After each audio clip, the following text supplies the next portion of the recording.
Don't these new rails look great? Yes. Thank you, John. Thank you, Ted. It's super.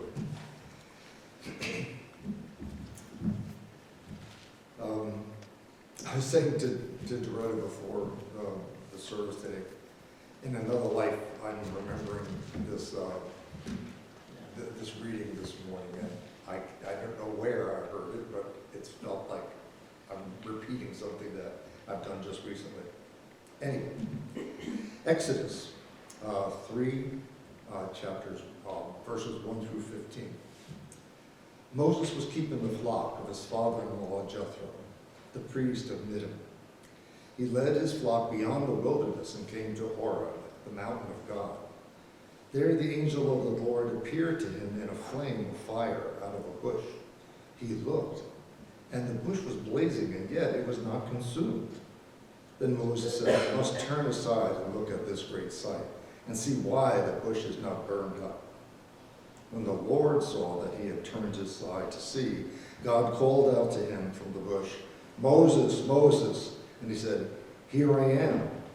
And then he said, Come no closer. Remove the sandals from your feet, for the place on which you are standing is holy ground. He said further, I am the God of your father, the God of Abraham, the God of Isaac, and the God of Jacob. And Moses hid his face, for he was afraid to look at God. Then the Lord said, I have observed the misery of my people who are in Egypt. I have heard their cry on account of their taskmasters. Indeed, I know their sufferings, and I have come down to deliver them from the Egyptians, and to bring them up and out of that land to a good and broad land, a land flowing with milk and honey, to the country of the Canaanites and the Hittites and the Amorites and the Hivites. And the cry of the Israelites has now come to me. I have also seen how the Egyptians oppress them. So come, I will send you to Pharaoh to bring my people, the Israelites, out of Egypt. But Moses said to God, Who am I, that I should go to Pharaoh and bring the Israelites out of Egypt? He said, I will be with you, and that shall be the sign for you, and it is to who I send you. When you have brought the people out of Egypt, you shall worship God on this mountain.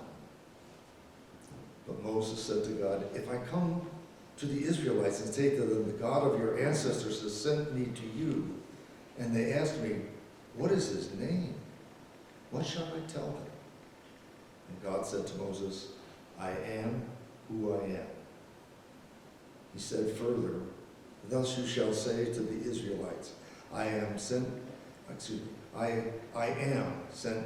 me to you.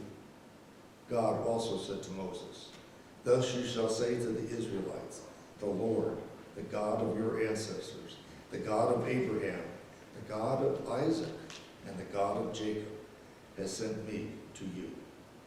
This is my name forever, and this is my title for all generations. The second reading is from Luke chapter 13, verses 1 through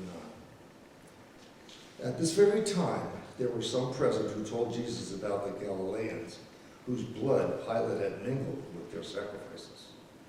He asked them, Do you think that because these Galileans suffered in this way, that they are worse sinners than all other Galileans? No, I tell you, unless you repent, you will all perish as they did.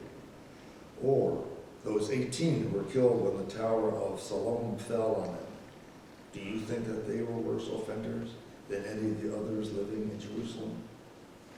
No, I tell you, but unless you repent, you will all perish as they did. Then he told this parable.